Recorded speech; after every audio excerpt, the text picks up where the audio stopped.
You're listening to the Chasing Tails Outdoor Podcast, where when you can't be in the outdoors, we bring it to you.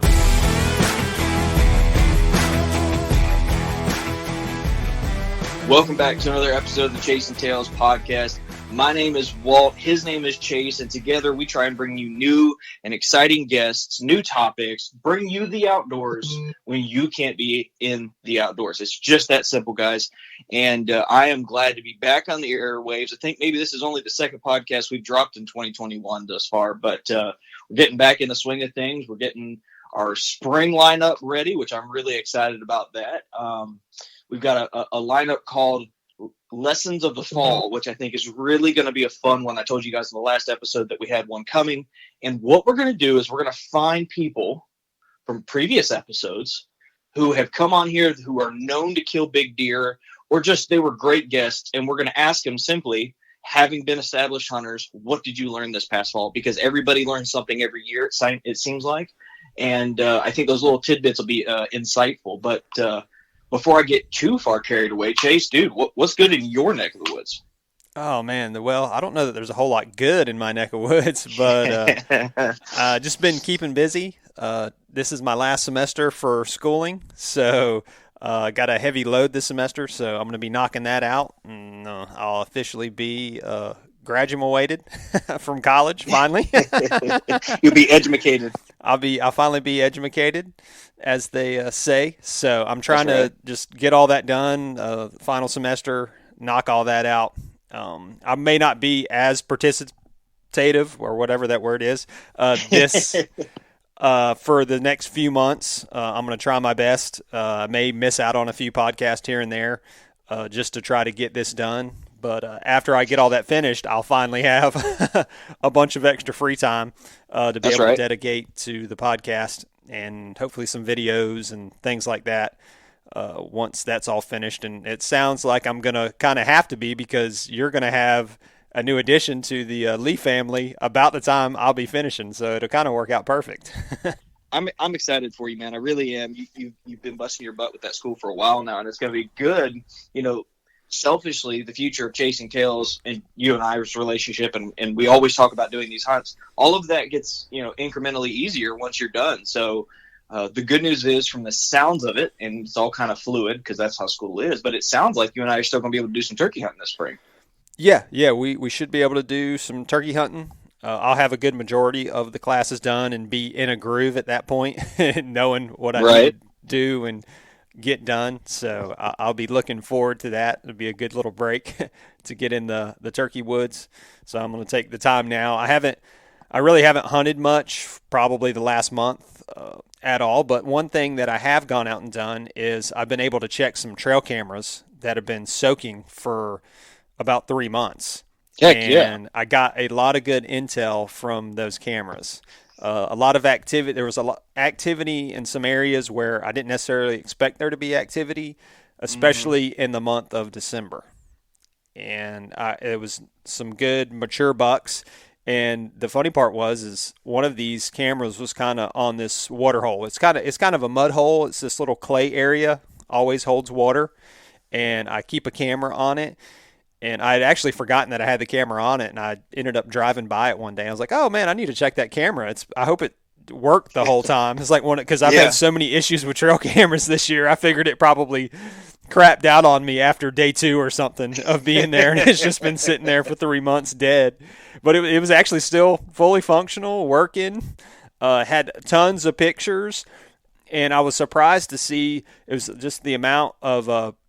There was a couple of mature bucks and just decent bucks actually using that water hole, and how there were does and stuff using it as well, and then there were bucks coming in checking does at the water hole, and it was just a good surprise to see that and to kind of be able to catalog, okay, when was all this activity like the best, and to go back and maybe for next year go, okay, I need to kind of focus on this area next year around that time.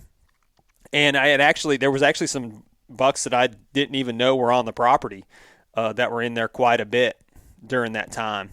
And it kind of gave me some hope for next year, because in some of the other areas, I mean, there was one other deer kind of on that property that I would consider a mature buck. Mm-hmm. And I was like, well, these bucks, I mean, no one's killed them that I know of. If they make it through this year, they should all be like mature kind of target bucks for next year. So I was excited about that. And in one of the other ones, there were a bunch of deer on the camera. Not really a lot of mature bucks though.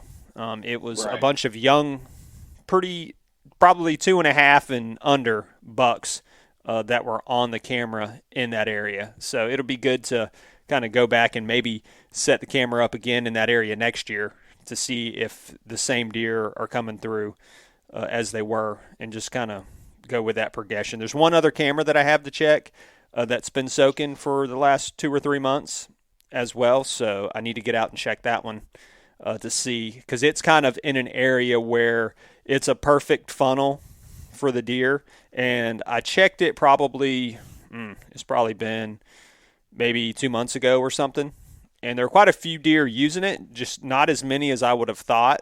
I would have thought it would have been a better spot, especially for a couple of deer that I was targeting in certain areas. I would have figured they'd have been using that for sure, and that one of the deer was never on that camera, and I was really surprised by that.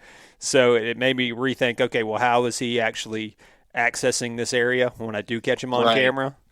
Right. So a lot of stuff to kind of go over and think about in the off season, come up with plans for next year. Dude, I swear, I swear, the most underappreciated thing are trail cameras by people. Like, I understand you shouldn't ever like rely on them, but I killed a big deer this year because a big deer. I mean, he's not poking out, but I killed a very, very good Florida deer, especially for public land, because I had that intel from last year. You know, it's not the end all, but man, get yourself some cheap cameras. You know, those, I did a review on those Simmons. I'm going to do a year-end follow-up. They're $22 a pop. You can get free shipping on them if you order 5. They function great. Get them out there and let those cameras tell you what's going on in areas, because I think that is the most underappreciated tool still by most people. Yeah, I mean, I bought a bunch of Tascos this year. Mm-hmm. Bought 5 of them, and I've been really surprised with all. Now, the picture quality is not the best. I mean, there will be some times where it'll take a picture, especially if you got like it on a 3-shot burst or something, where like the first picture looks good, but the next 2, there's like a shade to it or something. Sure.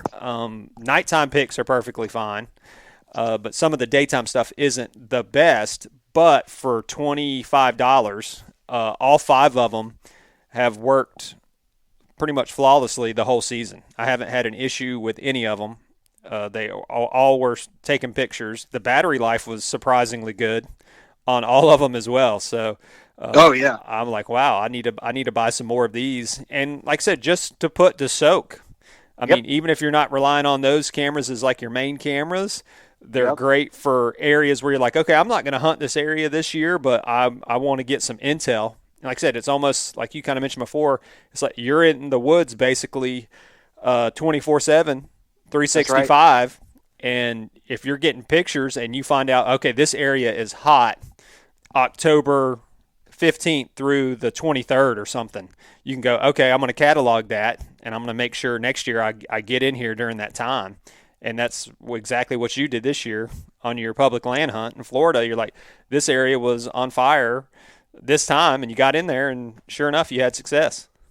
I mean, it is a legitimate option that everyone needs to be exercising. If you're asking me for my opinion or not, if you're just listening to this, I genuinely, we broke it down in a previous episode. I think maybe it was with Byron Horton, maybe it was just you and I, but you know, that camera that you mentioned that I put out there, I calculated that as 3+ years worth of inventory. Basically, it would take me 3 years to have gotten the daylight active only components of that. And I got a bunch of nighttime photos as well, you know, and no scent, you know, introduced to the, minimal scent introduced to that area. I mean, it's an amazing tool. And I think honestly, if, as my hunting budget grows, cause you only, you acquire a bunch of stuff to go places, and then you start finding that you have money for tags and stuff.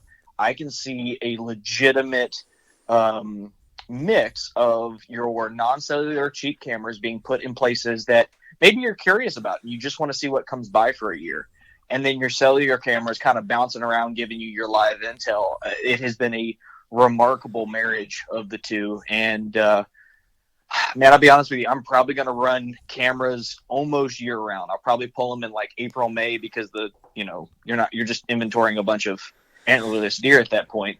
And I'll probably put them back out about August, September, kind of like James Stovall outlined. But I mean, dude, my goal next year is to never, during that period of August to April, never not have those cameras in the woods. Yeah, and your cameras, I mean, they're not just for deer. I mean, you can use them for turkeys. I know guys that utilize trail camera strategies just for turkeys, like put them in strut zones in areas where, okay, they think turkeys are going to be, and they use the cameras to kind of tell them, okay, these turkeys are moving through here at like 10 o'clock in the morning or something. That's right. And they find, okay, well, if I'm not getting one off the roost, then I know I need to come over to this area and set up and wait for the birds to get here type thing. So precisely, they can be utilized for more than just deer. You can use them for turkey. And if you can get 5 cameras for $100, I mean, a cell cam is like the cheapest cell cam you can pretty much buy is $100. So you just, instead of buying one other cell cam, buy 5 other cameras that are going to get you intel for next season. Exactly. I mean, I think it's instrumental. In fact, I kind of want to do a follow-up podcast on trail cameras and things that we learned using them, maybe some strategies, because we kind of, James Stovall gave us his opinion on those, and I feel like I've come up with a really neat way of going about it. I think you have as well. I'd like to do a follow-up on that because I just, it's funny, right? We're sitting here, I don't know, we have to be like 20 years since the advent of the trail camera or getting close to it, and here I am saying, use them more. I mean, I feel like it's an easy way. 1 camera a year. I don't care what your budget is. You can find money for $125 Walmart Tasco, stick it in the woods, leave it there. Because, dude, my Simmons, I never change the batteries out of any of those Simmons. Yeah. I don't all year long. I would pull it and I would put it on a 3-round burst. And I think I would get, I don't know, about a month I'd get 1,000 to 600, 800 to 1,600 photos, 1,400 photos, somewhere in that range. Dude, I would still walk up to them and bam, bam, bam. It would catch me walking up. And, it had been catching stuff all the way up until that point. They don't need up a bunch of batteries. They don't need up a bunch of budget. I think people would really benefit from that. But let's, maybe not harp on that much more. Well, actually, you know what we should do? Maybe we should thank the people who make this podcast possible. I mean, here we are 12 minutes into it. It's probably a good spot, right? Yeah, let's do it. So, first and foremost, we need to address our Patreon members. I am pleased to say that, as promised, we have picked the Q4 of 2020 Patreon giveaway, and the winner of that's Chris Masseri. I think I recall that I'm saying that name right. He won an Alps Outdoors backpack, 2 Titan strap, 20-inch Titan straps, and 2 base layers, the 170 Kaibab from Scree Gear. That's the merino wool. That is probably my go-to piece whenever it gets cool, just as a next to skin layer, but also you can throw it on top of their 150 GSM wool, and it's an awesome insulated layer. In fact, that's the layer I took to Colorado this past year, or 2 years ago, good Lord. And so, Chris, thank you for everything that you do. Huge shout out to all of the Patreon members who every month help offset the cost of this podcast. The money goes right back into the operating cost of the podcast. I'm buying a new camera this off season. We had that that incredibly unfortunate camera issue in early December when I pulled the trigger, and literally the moment I pulled the trigger, the camera corrupts the SD file. I mean, you can go to YouTube and see right up to that point. But the point of saying that is you guys are helping offset the cost of camera gear, podcast equipment, travel costs. Chase and I are going probably to Central Florida this year to chase Osceolas, which is amazing. I drew a quota down there. And I just want to say thank you to all of you for everything that you do. And Chase, why don't you tell them about this upcoming giveaway? Yeah, Q1 is going to be a great giveaway. We're pretty much all of us are headed into turkey season. I think right now is kind of where people, at least a lot of people, are making that transition where deer season's over, thinking about, okay, what's next? And it's turkey season. And our Q1 giveaway is going to be themed around turkey hunting. So we're going to be giving away an Alps turkey vest. Yep, the Alps Grand Slam turkey vest. That's the one I bought last year. Yeah, that's a great vest. Heck, I'm probably looking into getting a new vest this year myself. I've been fortunate with turkey hunting. I've actually been given both of the vests that I've had. Like when I first got into turkey hunting, somebody, I think it was my father-in-law, had an extra vest. He's like, "Oh yeah, here, have this one." And then I think he actually won one or something and had a turkey vest that he really liked. So he ended up giving me the second turkey vest as well. So I've never really bought a turkey vest, and they've been fine. But there are some additional features to some of these new turkey vests. I really like the kickstand feature of turkey vest, and I've always been kind of eyeballing one of those. One of my buddies, Mike Tringali, he was on the podcast when he talked about killing the banded Osceola. And he's had one of those, and I've always just been eyeballing his. The times that we've gone out, I was like, man, I need to just go ahead and get a new turkey vest that has the kickstand. And I believe we're throwing in some calls with this giveaway. Right. Yeah, so in addition to that vest, we're also going to be giving away a Chasing Tails custom slate call or pot call as well. We're not certain if we're going to be giving away a slate or a glass. It's probably going to be a glass pot call, but either which way, we're going to be giving you the turkey vest, which is a $200 value, and we're going to be giving you a Chasing Tails edition pot call as well. And I am thrilled about that. Chase, the kickstand feature is hands down a must-have for turkey hunting. And the cool thing about that vest is, the kickstand does add some weight. And if you're in an area where you're really, really confident, or let's just say you're going a really great, a long distance, 2 snaps pop off, the kickstand comes out, and you dump 1.5 pounds worth of weight, and you just got a regular turkey vest at that point in time. And I honestly, I love the layout of that vest more and more that I use that thing. I'm a real simplistic hunter. Like, give me my 2 diaphragm calls, maybe take a glass call if I really need to get out there and hit a bird on a distance.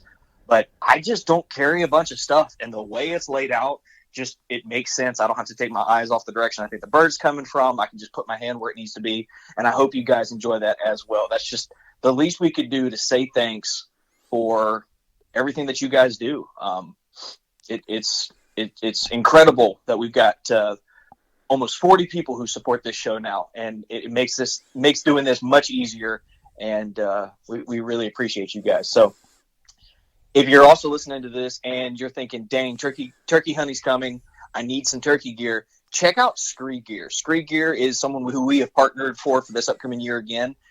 Chase and I are completely sold on this product. I mean, it is an easy endorsement to talk to or speak to a product that just functions as well as it does, and for a fantastic price as well.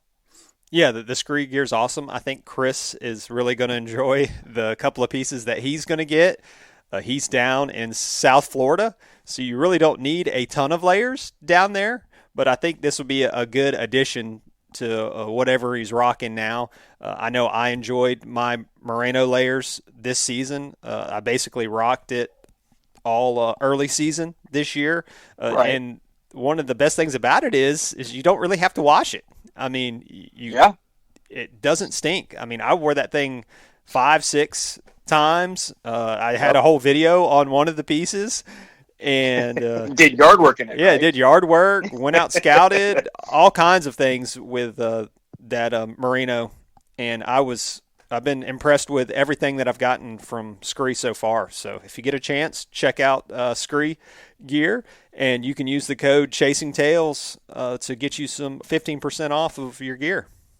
And then last but certainly not least, Tethered. We work with Tethered for all the saddle hunting gear. Chase has shot deer from trees that he never has been able to hunt from previously.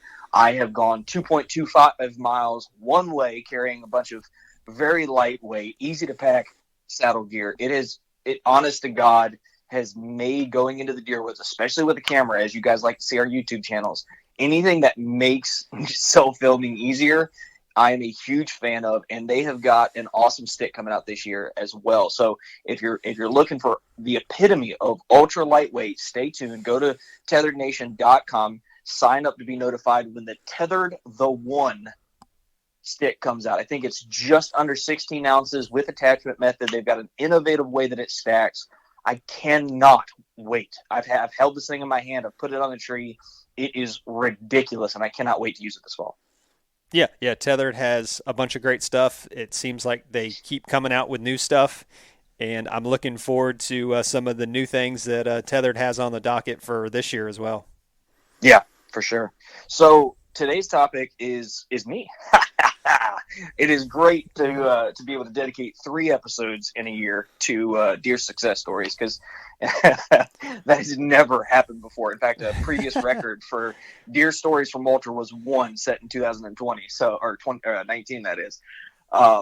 I'm kidding, guys. Like it's not that big a deal. However, it is an uncomfortable, unsettling place for me to be, killing this many deer, and I hope you guys don't expect much from next year. But we're going to be talking about a buck named CB, and y'all will know I am not the kind that I don't get a target buck and then name them, and then 4 episodes in a row it's the pursuit of such and such. But I told my wife going hunting that day that if I killed a deer, it would get a very affectionate name.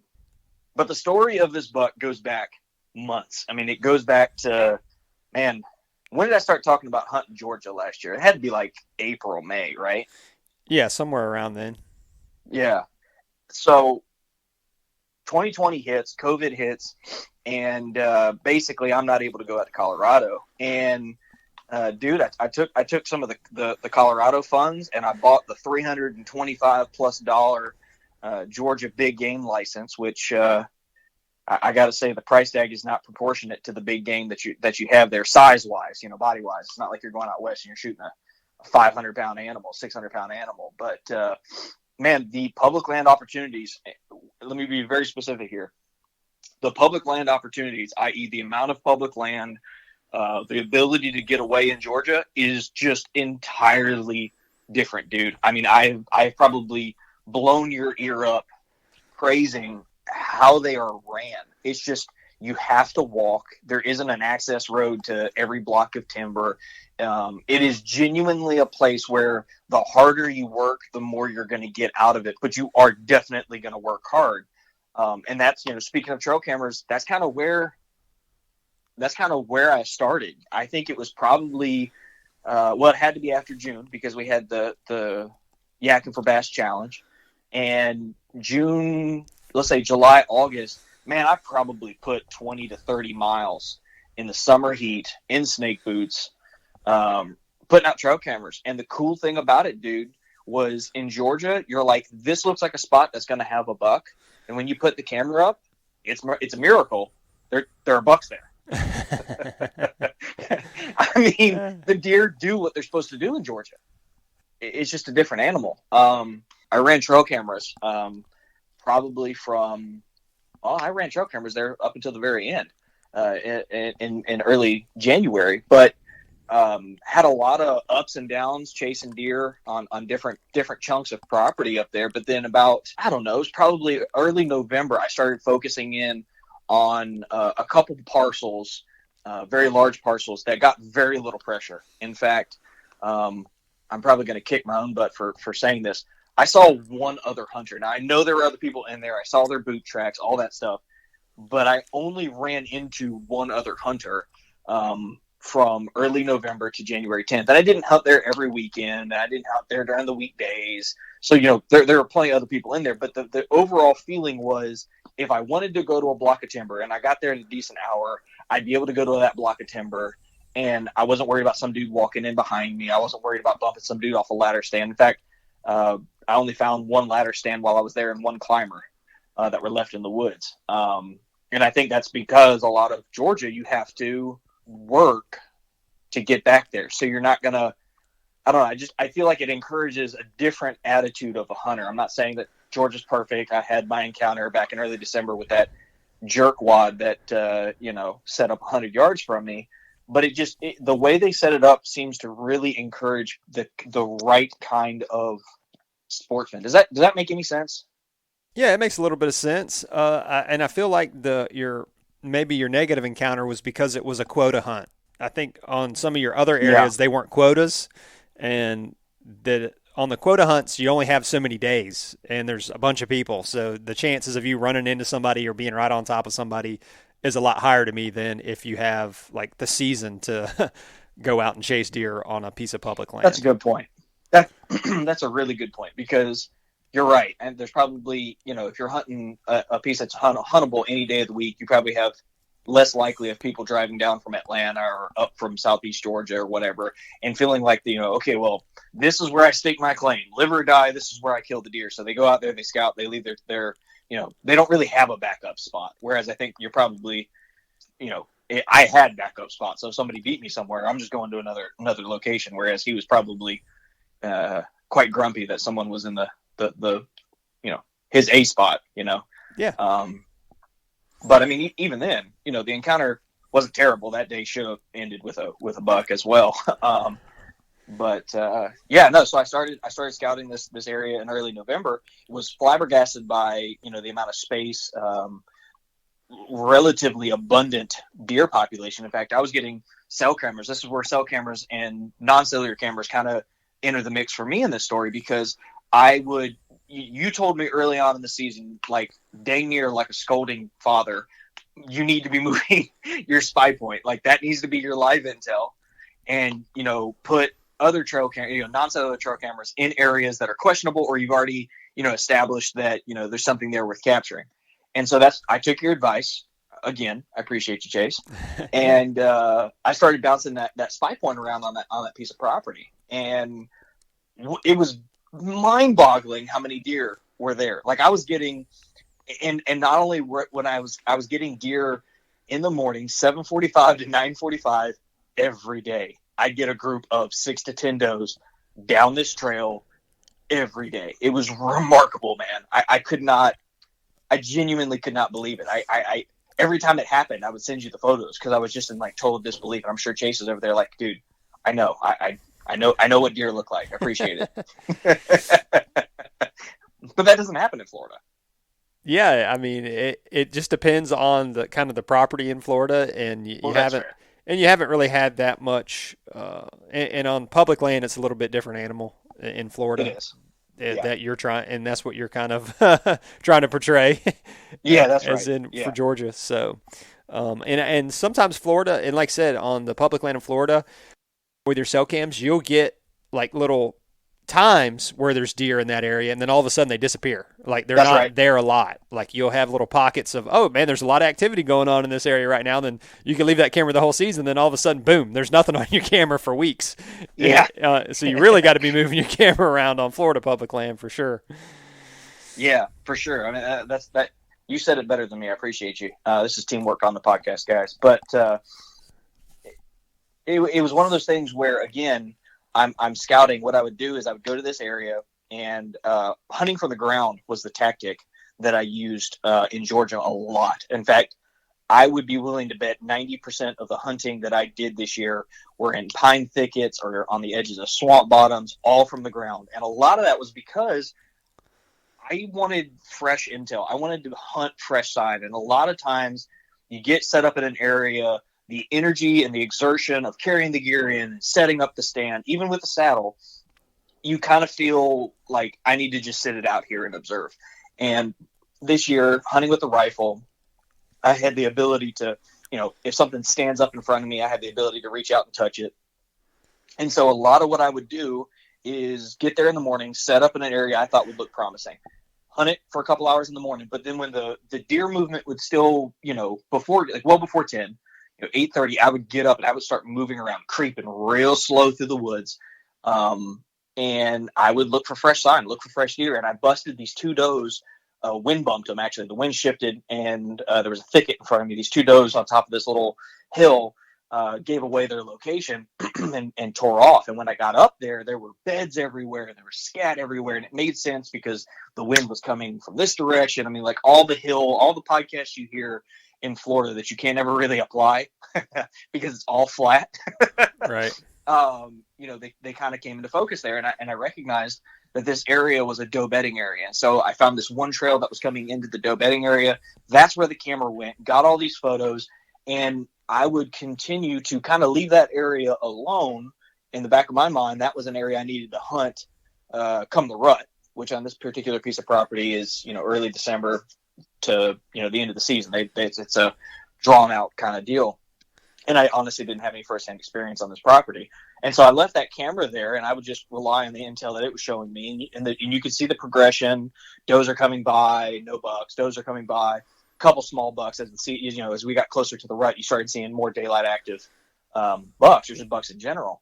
And so from early November all the way to middle December, I am just really picking this place apart, being real strategic about it, low impact. I'm not trying to bust deer, but the very first hunt, going back to that I got there that evening, I had a doe blow behind me, and so I tried to hurry up and go around the hill. And as I came around the hill, she had crossed onto private, and I just decided to sit there. And as I sat there, I heard twigs snapping behind me, and I turned like an idiot. I mean, just total noob. I just whipped around instead of turning slowly like anybody should. I whipped around, caught a glimpse of what I told you, looked like an 8-point. He whipped his head up and around, and he kind of got out of there. And that's significant because 100 yards down from where that occurred in early November, the first hunt I was there, that would have been late October, somewhere in that range.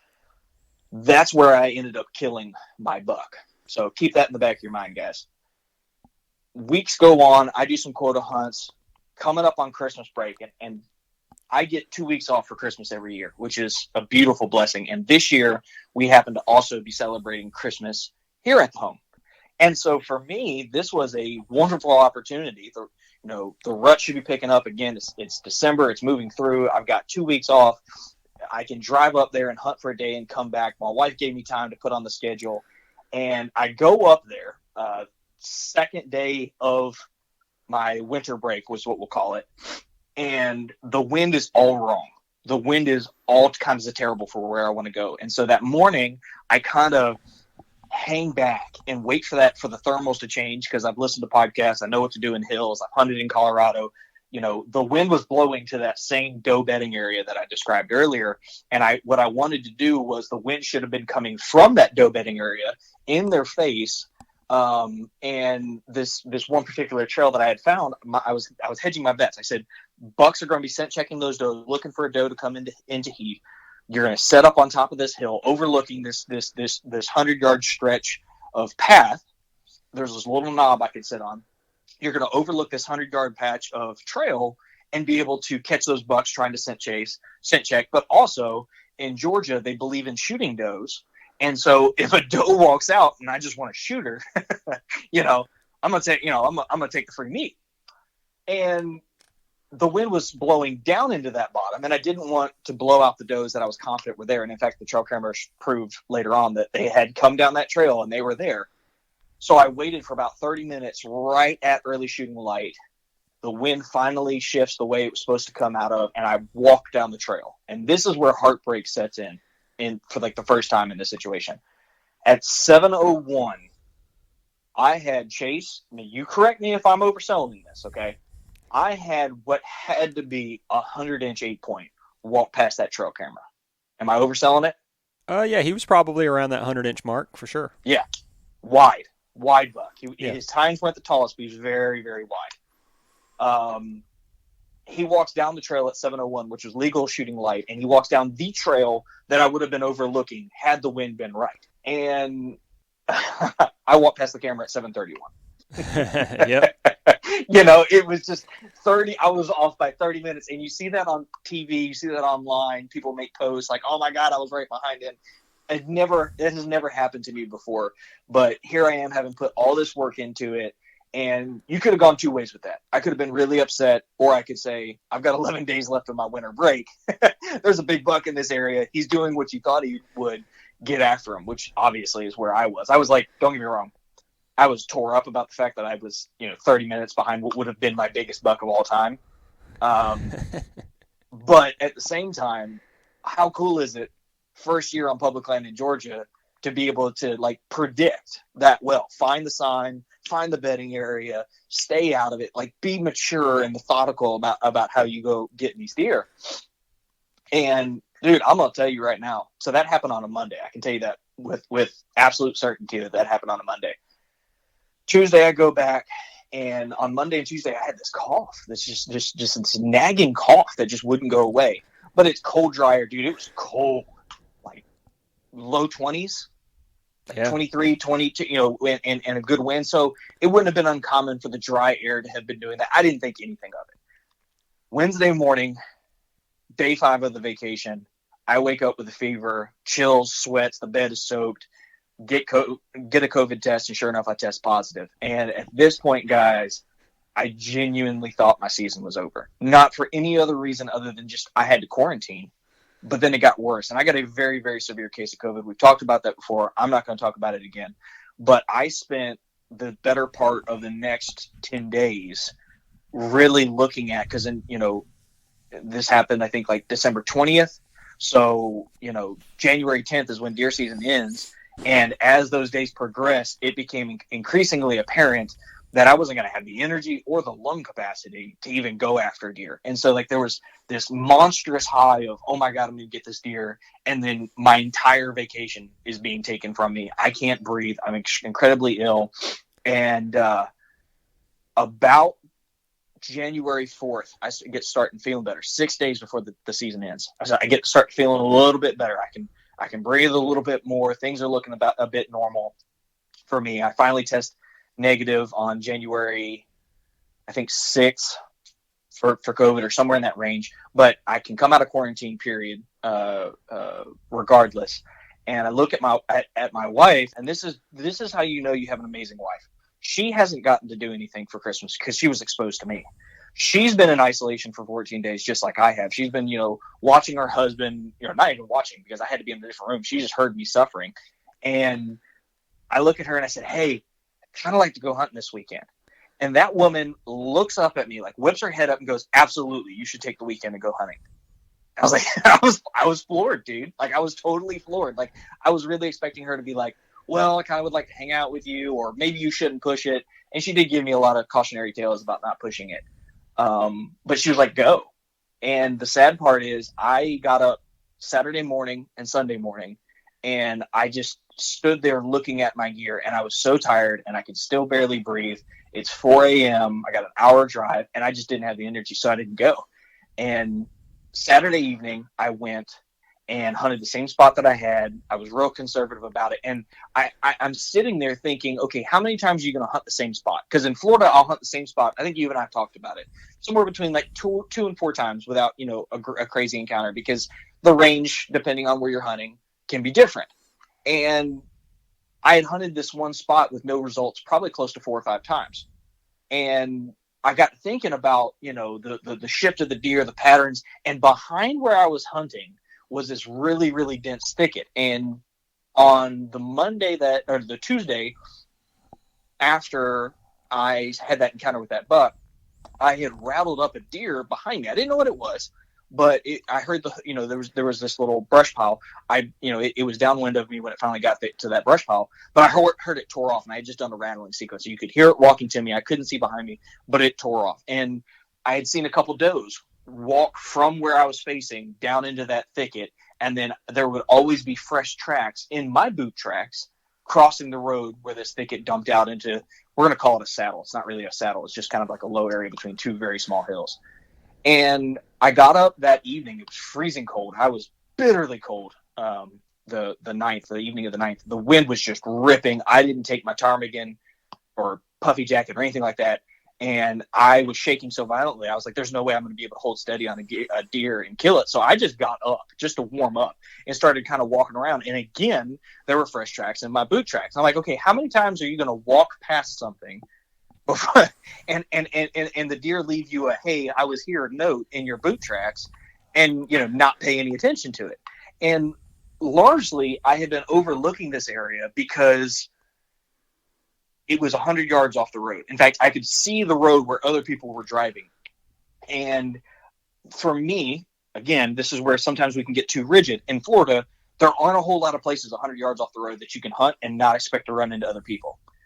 So I was kind of inflexible with my idea of pressure, and this is something Craig Kroom is warned me numerous times about, right? Just because it's close to the road doesn't mean you can't hunt it. And here I am, having spent the better part of 2 months completely ignoring this wonderful spot. And so I picked out a spot for that next morning. Got up, again, couldn't get out into the woods. This is the 10th, last day of deer season. And I'm walking around the house that afternoon. I feel miserable. My energy level is just what's really killing me. And it doesn't feel fun. Deer hunting, the idea of going just didn't sound like a good idea. And I looked at Elena. I was like, I feel like I should go this evening, but I just don't have the energy. And she said, well, why don't you just go sit in the woods? You always feel better. You always talk about how good you feel when you sit in the woods. Take the rifle, go sit in the woods. I'm like, this is ridiculous. It's the last day of the season. Why don't I just go sit? So I took my little turkey stool and I go to that exact same spot, set up overlooking the trail where they always cross, wind in my face. It is just like quintessential setup. And I'm just sitting there, rifle laid across my lap, just haphazardly. And I have no real expectation. Like, I wasn't even sitting there like crossing my fingers like I hope it happened. The birds are singing. It's beautiful. There's a gentle breeze. I mean, and the birds were literally losing their mind. And I was just so grateful, having gone through COVID, to just be out there. Like, I know that sounds cheesy, guys, but genuinely, I had a really bad case. I still, like, even as I'm recording this, I just apologize to Chase because I'm having to clear my throat. I'm coughing a lot. And here we are recording this mid-January. And I'm just sitting there like, this is amazing how lucky I am to be out here. And there's this beautiful sunset behind me. And I sent Elena a message. And I said, hey, I feel like at any point in time this could happen. Like, it just felt like one of those evenings where at any point in time something cool could happen. And I'm thinking like a doe, right? Like, I'm thinking a yearling. And I even joked when I left. I was like, don't be judgmental when I come home with like a 70-pound deer. You know, like, anything goes on this last hunt. And I said, if it happens, I'm gonna name him the COVID buck, or CB for short. And she laughs and whatnot. And we had this little exchange, and I put the phone away, and I'm just sitting there. And all of a sudden, it's the last 30 minutes of daylight, y'all. Sun's setting. It's absolutely beautiful. I catch movement coming out of that thicket. Heart gets to thumping, and I'm just all sensory overload, right? And the whole time I'm thinking, please God, don't make me cough. Like, right now, just give me 2 minutes without a cough. Because the whole time I was taking my scarf, and I had this big heavy duty fleece scarf, and I would put it over my face. And between that and my beard, my idea was like, maybe I won't scare off everything in this county. And so I get the backpack up in front of me. I get the rifle set up, and it's about 110 yards away, and it's moving through the brush. And all of a sudden I see the two tines on top of his head. I'm thinking, oh, sweet. It's a forked horn buck. This is awesome. This is the perfect way to end the season. And it steps out into the opening and turns and looks at me. And and I misidentified it as 8 point. It turned out to be a 7 point.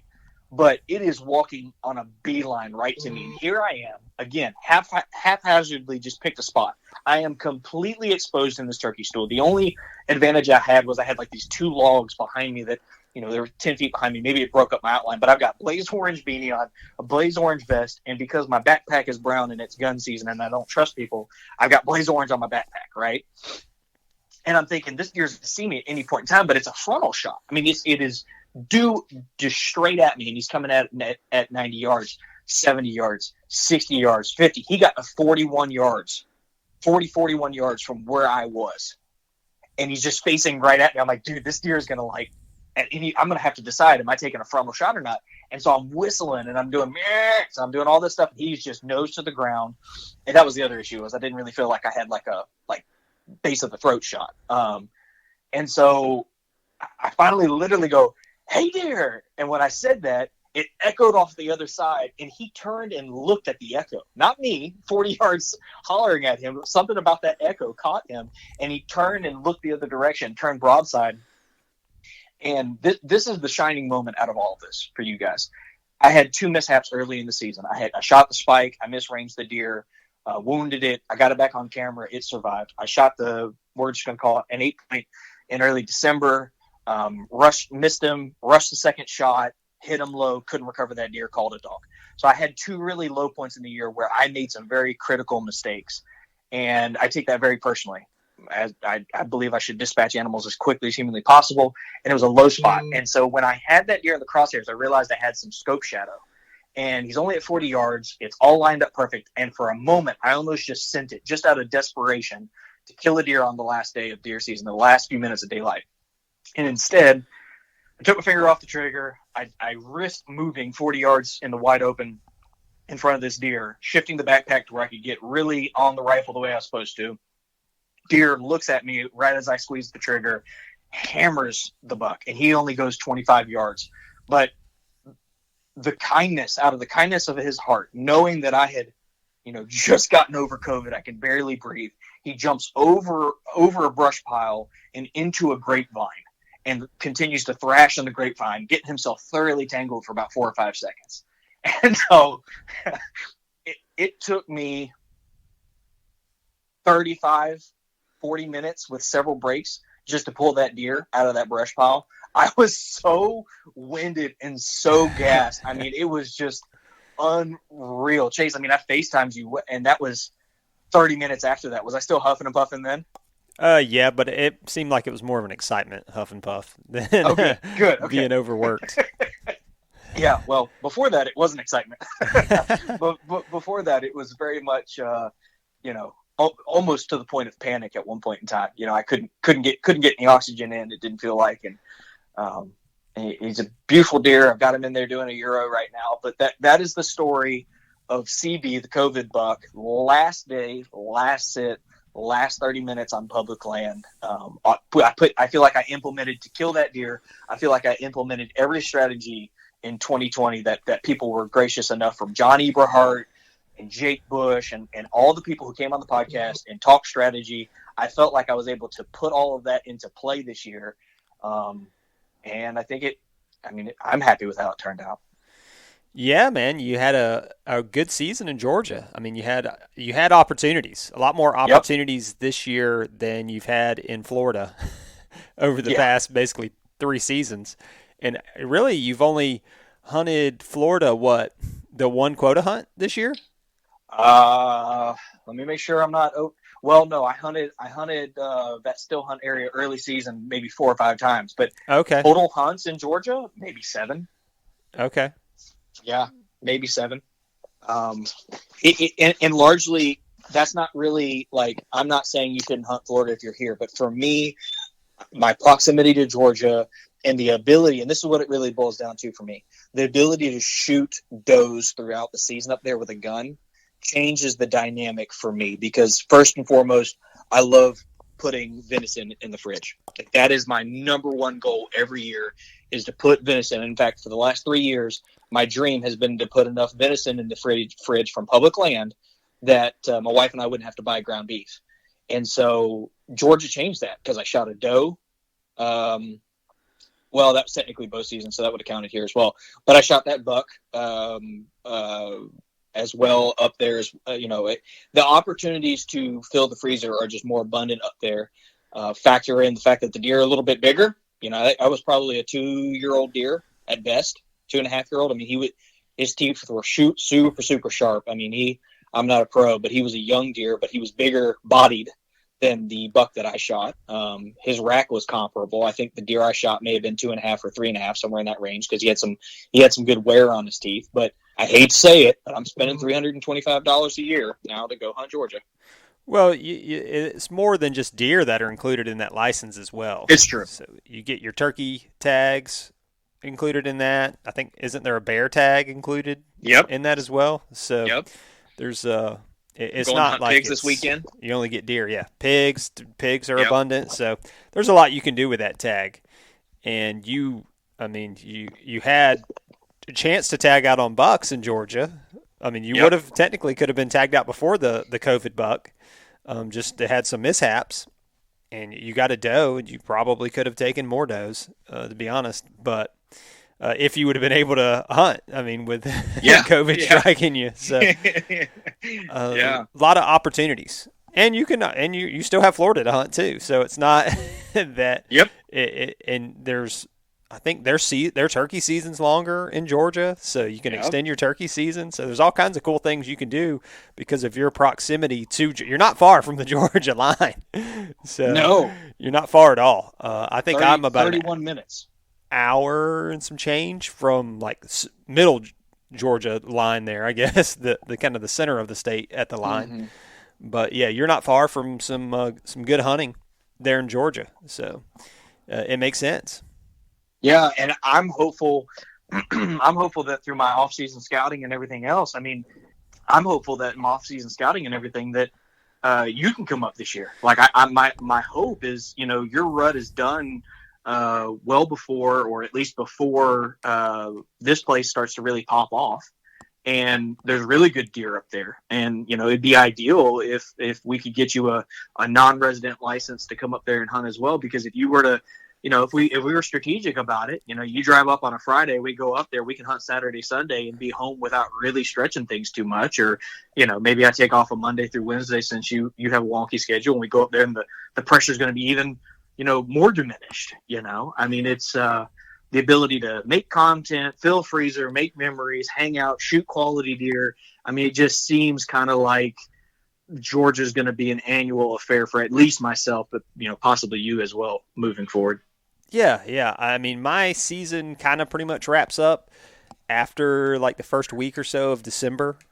Right. Then it'll kind of kick up a little bit, kind of towards like the very end of the season, just because you get them back on their normal patterns again. Mm-hmm. But there is a good amount of kind of, I'll call it dead time for the season. And it'd be something that, like I said, if you buy that big game tag, you got turkeys and everything else. Yeah. So you get your 2 turkeys in Florida, and then you can go, I'm going to go to Georgia and right. work on filling some turkey tags in Georgia. So there's a lot of options. And we're just talking about the southern portion of Georgia, and there's all kinds of other areas in Georgia that we could go to as well to hunt. Yeah, absolutely. So, I mean, every year in October, I'm going to be hunting Southeast Georgia for at least a weekend or two because their rut over there is early October to, mid-October. And so, kind of the way I see this envisioning is, of course, I'm going to do some, pre-rut hunting around here, but I'm going to basically try and target a couple quality deer here, early season, bow season, when they're somewhat predictable. And then I'm basically going to chase the rut, dude. Like, I'll be honest with you, from October to January, I'm going to just bounce around and chase the rut and have a good time doing it. And you're right. Honestly, if you split the deer and turkey cost in half and say, it's $150 to chase 12 more deer, or $150 for a month and a half more turkey season, and as it stands now, 3 additional turkey tags. Oh, come on, man. That's a no-brainer. Like, I'll drop that coin any day you present it to me like that. Yeah. It's a great opportunity, and I mean the Florida hunting for you really isn't good until now. Yeah. I mean, once Georgia ends, right now in the Panhandle, there is the best time. I mean, I'm constantly seeing daily of somebody dropping really good bucks in the kind of that Jackson County West, and that's not too far from you either. I mean, an hour or less, 45 minutes, somewhere in that area, and there's some good public land in those areas to kind of target. Exactly. So spend your time a little early season in Florida, then pursue Georgia, and then at the end of the season, there's a good rut going in the Panhandle. So, and next year. Next year we swore we were going to make good on it this year, and then COVID happened. And then your work schedule because of COVID. But next year we're going to do our late season. We're going to make good on it. I swear to God, we're going to make good on our late season deer camp. And yes, I'm going to get up in the Panhandle and do some scouting this summer. Like, I'm going to have to make it happen during the summer. For sure. And do some scouting. I've hunted up there before, and I enjoyed it. And there's a couple of management areas that I'd like to go check out some more. And maybe we can do some water access stuff in late season and get on some deer in the Panhandle. I think it'll play out well. There's a couple spots where we could do a late season rut hunt in January, and then there's another spot that I know of that I've been given a lot of information that I'm a scout that you could do a late season rut camp in middle February. So we could, have the wives happy with us by being around most of the time, and then stake our claim to a couple 4 to 5 day hunts, one in January and one in February, and still get on some good deer. So, you learn something every year. Your strategy changes every year. This time last year, I was not even talking about Georgia. For Georgia wasn't even a thought in my mind as a viable option. I had a perfect game plan for Florida, and honestly, my game plan for Florida did play out dang near perfectly. I almost called my shot on that buck that I shot in early November. But, you know, you adapt, you know, I guess what I'm trying to say is every year, guys, every season, in the season, be willing to adapt, be willing to change your mindset, you know, accept what the environment's telling you where you are. If there's hot sign somewhere, freaking hunt it, man. If the hunting where you're at is frustrating the heck out of you and you can drive 45 minutes to an hour and a half to get to better hunting, hunt less and drive and make more of those hunts. So a lot was learned. I had my best season. I'm just going to call it now. It's my best season ever. 2015, I killed my biggest buck ever, but I did everything on public land this year. Made a lot of mistakes, made a lot of hella good memories, and we're looking at buying a chest freezer. If I kill any pigs this weekend, we're going to have to buy a chest freezer because we are officially, for the first time ever, out of freezer space in the Lee household. Yeah, that's a great goal, man. That's awesome. So, well, why don't we wrap this up, put a nice little bow on it. Guys, if you enjoy this podcast, if you enjoy what we're doing and you want to support us, check out Patreon. It would mean the world to us. Don't forget that we're doing that awesome turkey giveaway. We've got some turkey hunting content coming down the pipe for you as well. Turkey season's rapidly approaching, but Chase and I will probably have one or two more deer stories before the season's out. Like you said, my season isn't quite done here. It's just picking up around the house. So until next time, no matter what you do, get outside and enjoy the great outdoors.